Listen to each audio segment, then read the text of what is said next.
Jumpa lagi Bapak Ibu guru hebat di channel video Bu Eli, masih di seri Kurikulum Merdeka. Nah, kali ini kita akan membahas pemetaan hubungan TP menjadi ATP ya untuk materi ikatan kimia dan gaya interaksi molekul di fase E dan bagaimana lanjutannya ke fase F ya. Nah, Bapak Ibu guru hebat, sebelumnya mohon bantu untuk subscribe, like, share, komen, bisa menulis request materi apa atau masukan apa pada kolom komentar ya supaya Bu Eli lebih bersemangat membuatkan konten video ini. Terima kasih. Nah, kita mulai Bapak Ibu guru. Ada 6 video yang sudah Bu Eli posting ya untuk membahas analisis TP, kemudian TP, ATP baik pada fase E dan fase F. Ini ada link-linknya, silahkan nanti diklik. Ini merupakan pengantar Bapak Ibu untuk mempelajari kaitan-kaitan materi di fase E maupun F ya. Mengapa? Karena ATP ini harus kita pahami betul-betul karena merupakan silabus masing-masing guru ya, silabus yang ada di sekolah masing-masing secara unik yang disusun oleh guru, disesuaikan dengan kebutuhan peserta didik, lingkungan sekolah, kesiapan guru, kapasitas murid dan lain sebagainya ya. Nah, Bapak Ibu guru, tentu kita akan mulai dari CP 033 2022 untuk fase E pada konten elemen pemahaman kimia ya. Di sini ada disebut di halaman ini bahwa salah satu kontennya disebut memahami struktur atom dan aplikasinya dalam nanoteknologi ya. Bapak Ibu, ini sudah Bu Eli tulis pada salah satu video di sini ya. Di sini ya untuk fase E. Ya, nanti bisa dibaca dengan lebih detail dengan mengunduh filenya di bawah deskripsi video ya. Ini Bu Eli sampaikan filenya, bisa diunduh di sini ya.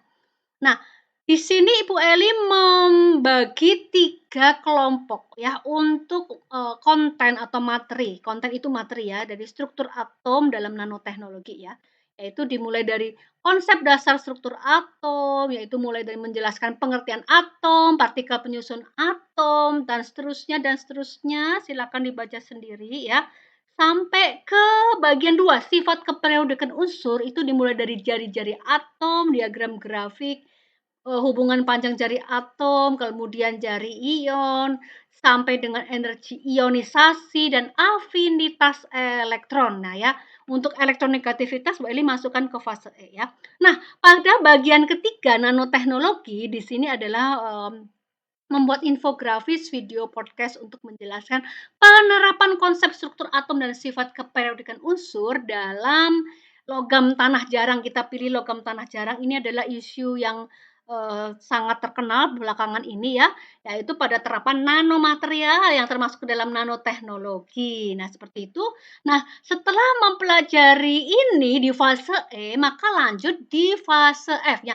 Fase F ini adalah ketika peserta didik sudah memilih jurusan sesuai dengan minatnya ya. Jadi memang diharapkan peserta didik itu betul-betul serius nanti akan melanjutkan ke kuliah jurusan apa ya.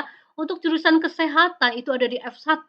Sementara jurusan teknik yang ada kimianya ya atau tidak ada kimia, intinya pada jurusan teknik atau F2 itu adalah jurusan yang juga nanti pada saat mereka kuliah mengambil mata kuliah kimia ya. Oleh karena itu di F1 dan F2 mereka masih mendapatkan mata pelajaran kimia ya. Nah, salah satu dari elemen pemahaman kimianya Bapak Ibu guru ya, di sini disampaikan yaitu pada bab kedua ya. Karena bab satunya adalah operasi matematika dalam perhitungan kimia. Nah, ini hubungan ATP di fase E dan F-nya sudah ada di video sebelumnya ya. Nah, pada kali ini bahasanya adalah mempelajari sifat, struktur, dan interaksi partikel dalam membentuk berbagai senyawa, termasuk pengolahan dan penerapannya dalam keseharian ya. Materi esensi apa saja sih yang harus kita sampaikan dan materi pengayaan apa yang perlu juga disampaikan pada sekelompok peserta didik yang sudah di atas rata-rata, jauh di atas rata-rata ya. Kita mulai.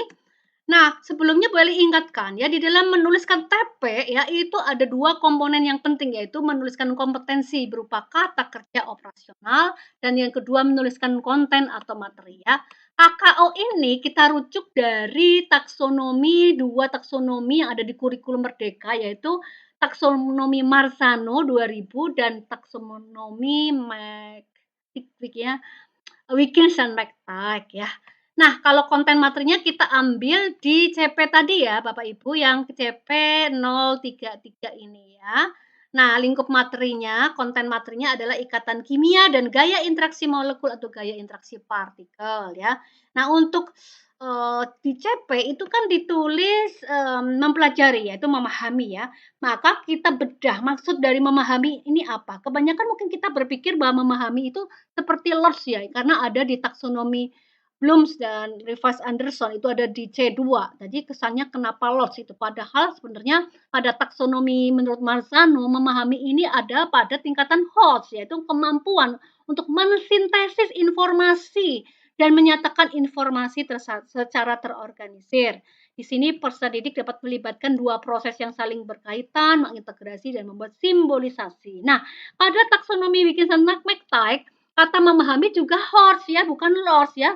Kenapa? Karena peserta didik bisa mendeskripsikan suatu ide dengan kata-kata sendiri, membangun hubungan antar topik, menjelaskan sebuah teori, dan menggunakan data ya. Jadi Bapak Ibu guru hebat, berdasarkan pengertian dari memahami kedua taksonomi menurut para ahli ini, maka kita membreakdown CP tadi ya, CP-nya yang ini CP yaitu sifat, struktur, dan interaksi partikel dalam membentuk berbagai senyawa termasuk pengolahan dan penerapannya dalam keseharian. Nah, CP ini kita breakdown ya sesuai dengan atau menggunakan kompetensi atau KKO yang berdasarkan ini yang sudah kita tulis di samping sini ya. Kita mulai. Yang pertama, kita menjelaskan sifat senyawa ionik dan senyawa kovalen. Yang mana itu ya? Sifatnya yaitu kita pilih yang penting ya, yang esensial itu titik leleh, titik didih, daya hantar listrik. Secara tidak sadar kita atau secara tidak langsung kita sudah mengajarkan larutan elektrolit ada di sini ya. Daya hantar listrik dari senyawa ionik itu bagaimana, kalau kovalen polar gimana, non polar bagaimana ya. Lalu volatility atau kemudahan menguap dan solubility dalam air atau dalam pelarut organik. Nah, di sini mengapa kita bahas sifat di TP1? Karena menurut Bu Eli ini adalah stimulasi awal bagaimana mereka akan mengenal ikatan-ikatan kimia itu dengan melihat benda-benda objek yang ada dalam keseharian. Nah, kita pilih ya objeknya yaitu adalah di sini garam dapur, cuka, gula pasir, soda kue, alkohol, formalin, lilin, dan seterusnya. Bapak Ibu bisa memberikan contoh-contoh lain yang memang sering dijumpai peserta didik di dalam kehidupan sehari-hari. Ya, seperti itu. Nah, sifat ini sudah ya. TP kedua, kita beralih ke struktur ya Bapak Ibu, tapi sebelumnya kita bisa menuju ke sini dulu mengelompokkan 3 jenis ikatan kimia berdasarkan bergabungnya jenis unsur yaitu unsur logam, non-logam, metaloid untuk membentuk ikatan ionik. Jadi ikatan ionik itu adalah nanti mereka akan tahu oh ionik itu dibentuk dari logam dan non-logam. Sementara kovalen itu bisa non-logam dan non-logam. Lalu ikatan logam, pure metallic bonding itu Pak ya logam saja ya, logam saja ya. Bagaimana logam itu nanti akan merilis elektronnya secara bersamaan ya, banyak elektron yang membentuk sebuah akhirnya elektron tersebut membentuk sebuah lautan elektron ya. Nah ini mereka jelaskan, mengelompokkannya, mengenal dulu 3 jenis ikatan kimia hanya berdasarkan, mengelompokkan ya, yang logam mana, non logam mana, metaloid mana, lalu, ciri-ciri ionik yaitu jenis-jenis mana yang bergabung untuk membentuk ionik maupun kovalen ya. Tentunya pengelompokan logam non logam metaloid ini mestinya sudah pernah dibahas singkat pada fase E atau diperkenalkan singkat di sana berdasarkan tabel sistem periodik ya. Bapak Ibu guru sehingga pada bagian TP2 ini tidak perlu alokasi waktu yang lama ya. Nah, baik Bapak Ibu menuju ke TP03 di sini menjelaskan dengan menggambar. Nah, ini esensialnya ini menurut Bu Eri ada di sini ya Bapak Ibu. Kenapa? Di sini menggambar tahapan proses terjadinya ikatan kimia berdasarkan teori yang sangat mendasar yaitu TIF, yaitu teori ikatan valensi ya, yaitu teori yang dijelaskan dari pengembangan teori oktet ya. Setelah mengetahui aturan oktet, maksudnya aturan oktet itu dipakai untuk membentuk sebuah ikatan kimia yaitu khususnya pada elektron-elektron valensinya ya. Nah, di sini sekaligus saja kita sampaikan, dengan cara membuat diagram titik silang Lewis, struktur Lewis, lalu Venn-nya, lalu sekalian aja ke garisnya ya, karena 2 itu membentuk satu garis, seperti itu ya. Nah, ini kita, berikan contohnya pada ikatan kimia ionik monoatomik ya. Misalnya pada senyawa-senyawa sederhana dulu, NaCl ini, ketemu ya di dalam kehidupan sehari-hari dalam bentuk darah, kemudian KCl dalam bentuk pupuk, NABR itu obat penenang karena di sana ada F1 kesehatan tentunya peserta didiknya akan tertarik ya dengan hal-hal yang berkaitan dengan kesehatan ya. Obat saraf gitu ya NABR ini ya.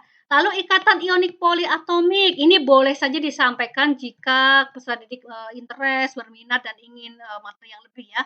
Kita pilih pada anion sulfat, karbonat, amonium fosfat ya.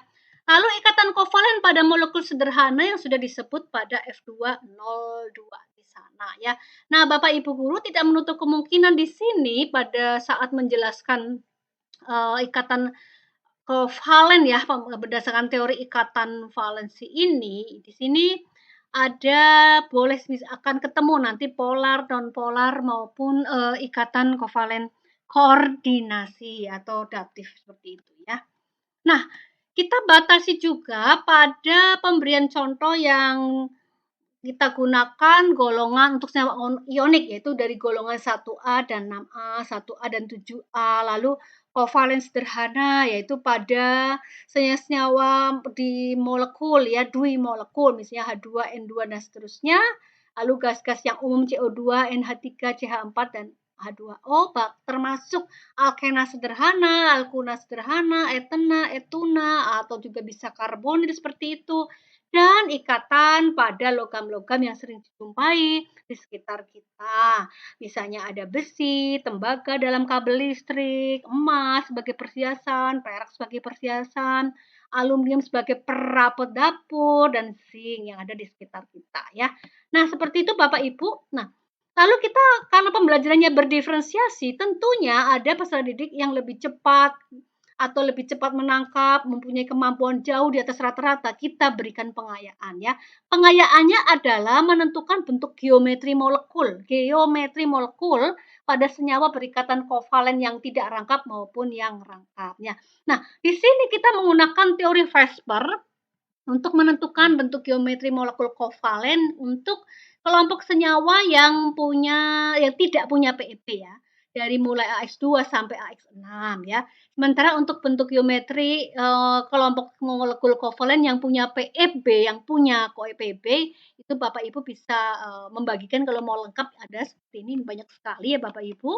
Yang kedua kita juga bisa menyampaikan hibridisasi orbital mulai dari sp sampai dengan sp3d2. Nah, ini kedua ini adalah Vesper maupun hibridisasi itu disampaikan pada materi pengayaan. Nah, Bapak Ibu bayangkan kalau ini disampaikan pada materi yang reguler tentu membutuhkan alokasi waktu yang panjang. Jadi diserahkan masing-masing kepada Bapak Ibu apakah mau menyampaikan ini atau hanya pada materi pengayaan ya. Kalau Bu Eli pada materi pengayaan ya. Nah, TP keempat yaitu menuliskan rumus kimia. Ini sisipan ya Bapak Ibu. Kita bisa menuliskan rumus kimia dan tata nama senyawa ionik yang sederhana, ionik biner ya. Biner pada golongan 1 dan 7, 1 dan 6, 2 dan 7, 2 dan 6 ya. Seperti itu misalnya pada NaCl, Na2O ya, kemudian misalnya ada magnesium fluorida, kemudian di sana ada kalium bromida ya, seperti itu Bapak Ibu. Dan termasuk pada senyawa ya, rumus kimia dan senyawa tata nama senyawa ionik yang poliatomik ya. Yang poliatomik ini mestinya adalah Bapak Ibu memberikan tabel anionnya ya, ada sulfat, karbonat, kromat ya. Kemudian ada oksalat, fosfat dan lain sebagainya di sana, nitrat, Bapak Ibu bisa sampaikan di sana ya. Nah, supaya mereka tahu ya, tahu juga ya rumus kimianya apa, kemudian namanya apa. Jadi ini Bu Eli pikir perlu disampaikan. Nah, supaya modelnya tidak hanya berdiskusi-diskusi melulu ya, kita bisa membuat permainan ya, model permainan kartu, tebak kata dan lain sebagainya tergantung kreativitas dari masing-masing Bapak Ibu guru hebat ya. TP05 ya. Nah, ini baru kita masuk ke menjelaskan pengertian elektronegativitas atom dari unsur setelah menganalisis tabel EN skala Linus Pauling yang 0 sampai 4 ya. Nah, di sana Bapak Ibu termasuk mengarahkan siswa untuk mengelompokkan atom-atom dari unsur berdasarkan nilai EN. Jadi kita tekankan pada mana nilai EN yang besar, atom logam atau non logam, di sebelah mana ya. Mana ya, kenapa kalau yang besar itu dimiliki oleh non logam sehingga cenderung kayak elektron, menarik elektron valensi atau tetangga sehingga ini cenderung ion negatif seperti itu. Sementara kalau pada atom logam maka memiliki elektron valensi atau miskin elektron sehingga cenderung melepas elektron, nilai elektron negativitasnya rendah dan lain sebagainya ya.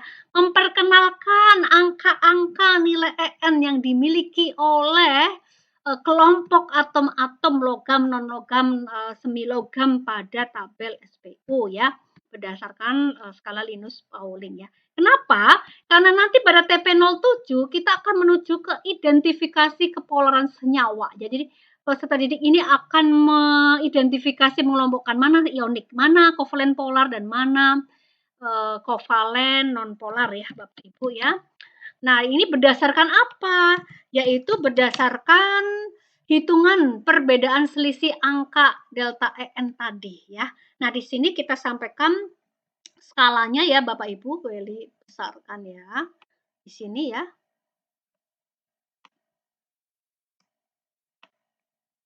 Nah, untuk kovalen nonpolar tentu beda delta EN-nya itu kecil sekali, paling kecil ya, itu di bawah 0,4. Misalnya pada C dan H ya. Ini 2,5 dikurang 2,1 itu mereka sudah kenal ya dari TP sebelumnya. Lalu kovalen polar itu pada 0,4 sampai 1,8 ya. Misalnya pada CO, jadi CO lebih polar daripada CH, ikatan CH ya. Lalu ikatan ionik misalnya pada NaCl dengan delta elektronegativitas di atas 1,8 atau di atas 2 ya seperti itu. Nah, kelompok peserta didik yang sangat cepat atau sangat berminat dan punya kemampuan jauh di atas rata-rata kita bagikan pengayaan, yaitu menentukan besarnya momen dipol dari suatu senyawa kovalen polar. Polar itu nanti akan diketahui punya momen dipol, sementara non polar tidak punya momen dipol. Nah, trik yang Bu Eli sarankan di sini adalah bagaimana cara mudah menentukan besarnya momen dipol, yaitu berdasarkan perbedaan selisih EN tadi ya, yaitu antar atom tadi ya dalam molekul yang termasuk misalnya homoatomic molecule, yaitu molekul dwimolekul gas ya, H2, N2, O2, Cl2 ini tidak punya delta EN alias 0 nilainya, maka disebut sebagai mereka memiliki ikatan kovalen nonpolar ya. Atau bahkan atau misalnya bukan homoatomic tapi heteroatomic molecule ya, seperti itu ya. Ini Bapak Ibu bisa memberikan contohnya sendiri ya. Lalu menentukan momen dipol juga berdasarkan bentuk geometri molekul yang sudah dijelaskan baik melalui teori Vesper maupun hibridisasi orbital. Tentunya yang ini tentu akan dipahami oleh peserta didik yang sudah belajar materi pengayaan tadi ya. Nah, berikutnya bentuk geometri molekul dari senyawa berikatan rangkap 2, etena, karbonil maupun rangkap 3, etuna itu juga menentukan apakah sebuah senyawa itu punya momen dipol sehingga kita masukkan ke dalam kovalen polar ataupun kovalen yang tidak polar ya, seperti itu. Misalnya pada etuna ya, etuna ternyata relatif lebih tidak polar ya dibandingkan dengan etena, seperti itu ya Bapak Ibu.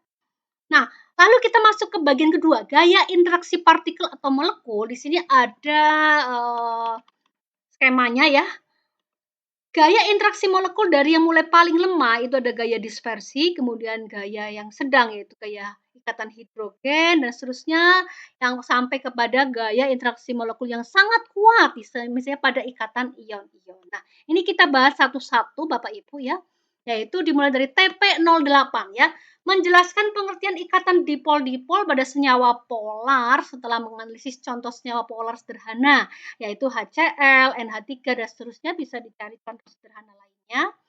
Lalu menjelaskan pengertian ikatan hidrogen ya berdasarkan contoh senyawa yang disajikan yaitu misalnya H2O, HFNH3, termasuk kita lanjutkan di TP10. Nah, pengaruh ikatan hidrogen ini terhadap sifat fisik senyawa yang kita garis bawahi pada titik didih saja ya, ini penting ya Bapak Ibu ya. Berdasarkan tabel hubungan titik didih dengan senyawa ya. Di sana kita sajikan kelompok golongan 4A yang tidak punya ikatan hidrogen, lalu 5A yang punya ikatan hidrogen hanya pada NH3, lalu 6A yang punya hidrogen hanya pada H2O, sementara pada 7A yang punya hidrogen hanya pada molekul HF ya. Ini dilihat dari kenapa titik didihnya paling menonjol dibandingkan keluarga dari kelompok itu ya. Nah, seperti itu. Nah, TP ke-11 yaitu menjelaskan pengertian gaya dispersi setelah menganalisis contoh-contoh molekul di atomik halogen ya. Di sini ada F2, Cl2, Br2, I2 ya, itu punya gaya dispersi ya. Kenapa pada I2 ikatannya lebih kuat, kayak interaksi partikel untuk I2 lebih kuat sehingga menghasilkan bentuk wujud padat daripada F2 yang gas. Nah, seperti itu ya Bapak Ibu. Nah, F212 ini menjelaskan pengaruh gaya dispersi pada wujud zat molekul di atomik halogen. Ini sudah tadi boleh disampaikan ya. Mengapa F2 gas, Cl2 gas, Br2 itu cair dan I2 itu padat ya dalam suhu kamar ya. Nah, sekarang kita menuju ke bagian ketiga, gaya interaksi partikel atau molekul dalam keseharian. Nah, di sini Bu Eli akan memilih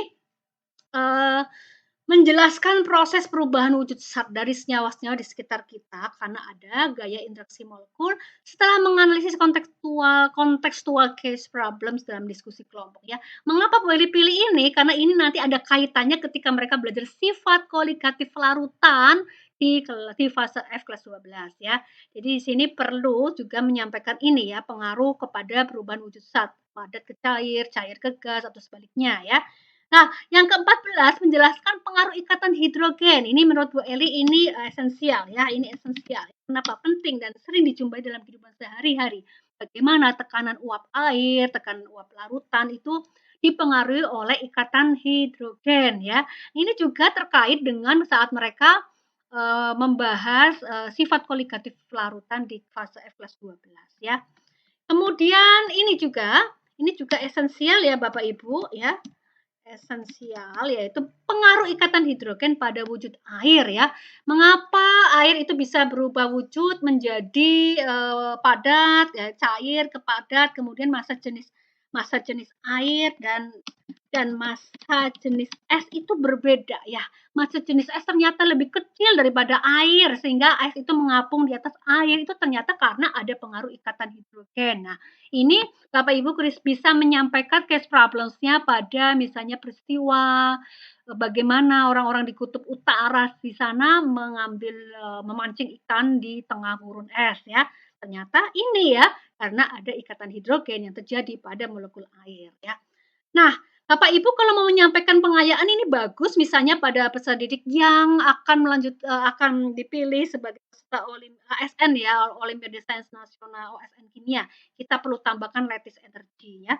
Setelah lattice energy kisi atau lattice energy, maka Bapak Ibu bisa menjelaskan pengaruh gaya interaksi partikel atau molekul tadi khusus pada sifat padatan. Nah, ini ramai sekali bahasan Bapak Ibu ya, tapi menarik juga sih ya, yaitu kovalen solid ya, yaitu bagaimana sifat padatan kovalen pada intan ya. Intan itu karbon dengan struktur yang sangat rapat dan teratur membentuk geometri tertentu ya. Lalu pada silika SiO2 atau ionic solid yaitu NaCl dan CaCO3 ya Bapak Ibu.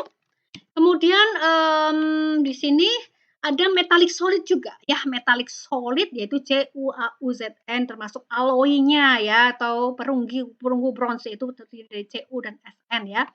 Lalu molekular solid ini terjadi pada padatan air, CO2 pada dry ice ya, dry ice ya Bapak Ibu, ini menarik sekali ketemu juga ini di sifat koligatif larutan di kelas 12 termasuk I2 padat dan naftalen atau kapur barus. Nah, Bapak Ibu, contextual case problems-nya bisa dipilih dengan artikel-artikel sesuai dengan jurnal ilmiah atau yang menarik ya, yang update begitu, sehingga benar-benar pembelajarannya adalah pembelajaran yang kontekstual ya. Nah, Bu Eli akan memberikan sedikit info tadi ya, ini intermolecular dan intramolecular forces-nya. Jadi sebenarnya Bapak Ibu yang kita sampaikan pada TP-TP tadi itu adalah baru intermolecular forces ya, yaitu gaya intermolekul, bukan intra ya. Baru sampai di dispersion, dipol-dipol, ion-dipol, H bonding ya. Seperti itu. Sementara kalau kita mau bahas lebih jauh ya, pada materi pengkajian boleh kita tambahkan ya. Misalnya pada intramolecular forces itu pada asam asetat, di sana ada internya ada, intranya juga ada, sehingga memiliki kekuatan yang super ya. Di sini ada seperti itu untuk ikatan ion-ion dan termasuk ikatan kovalen seperti pada asam karboksilat tadi ya. Jadi Bapak Ibu boleh mengembangkan sampai ke intramolecular forces ya, forces within molecules atau stop sampai di intermolecular forces ya. Nah, seperti itu Bapak Ibu. Satu lagi berbagai terminologi istilah pada dispersion force atau gaya dispersi ini sering ditanyakan peserta didik. Apa Bu itu gaya London, gaya van der Waals yang mana ya? Nah, sebenarnya Bapak Ibu gaya dispersi ya, dispersion ya Bapak Ibu, dispersion atau itu bisa bernama gaya dipol terinduksi ya. Dipol terinduksi berinteraksi dengan dipol terinduksi ya. Nah, lalu kita juga bisa menyebutnya gaya London, gaya dispersi. Dispers itu menyebar. Menyebar itu muatan awan-awan elektronnya memberikan induksi ke sekelilingnya ya. Gaya London gaya dispersi London atau gaya London saja atau gaya VDW ya. VDW itu adalah gaya van der Waals ya. Jadi semua terminologi ini kita masukkan saja dalam satu istilah ya, tapi perlu diberitahu kepada peserta didik yaitu gaya dispersi ya, gaya interaksi molekul dispersi ya. Nah, Bapak Ibu, untuk menentukan kepolaran dan tujuan besarnya selisih delta EN itu tadi sudah ya, ini ada di sini, ini sumbernya di sini ya, silakan bisa diklik ya Bapak Ibu. Nah, selamat belajar Bapak Ibu guru hebat, salam dan bahagia. Itu yang bisa Bu Eli sampaikan. Kiranya ada masukan atau tambahan atau saran dan lain sebagainya bisa Bapak Ibu tulis di kolom komentar ya. Ini cukup panjang ya Bapak Ibu. Jika kita mau memberikan selengkap-lengkapnya kepada peserta didik materi, jadi seolah-olah seperti mengejar materi ya sampai tuntas, mestinya itu bukan nyawa dari pembelajaran berdiferensiasi atau merdeka belajar ya, karena tidak semua peserta didik berminat ya atau punya motivasi yang tinggi terhadap mata pelajaran yang sifatnya mikrokonsep seperti ini ya Bapak Ibu. Sehingga menurut Bu Eli adalah kita cukup mengambil materi-materi, memilih materi-materi esensial yang fundamental saja dibagikan kepada mereka ya. Jadi jika kita ingin berikan secara lengkap, maka kita berikan hanya kepada kelompok tertentu saja. Misalnya peserta didik yang sangat jauh di atas rata-rata, kecepatannya, kemampuannya, kapasitasnya, atau bahkan high motivated ya, motivasi untuk mengikuti tadi ya KSN atau ingin memasuki jurusan FMIPA kimia ya dan lain sebagainya ya. Seperti itu Bapak Ibu yang bisa Bu Eli sampaikan. Sukses selalu. Dan terima kasih sudah menonton video ini sampai habis. Salam dan bahagia.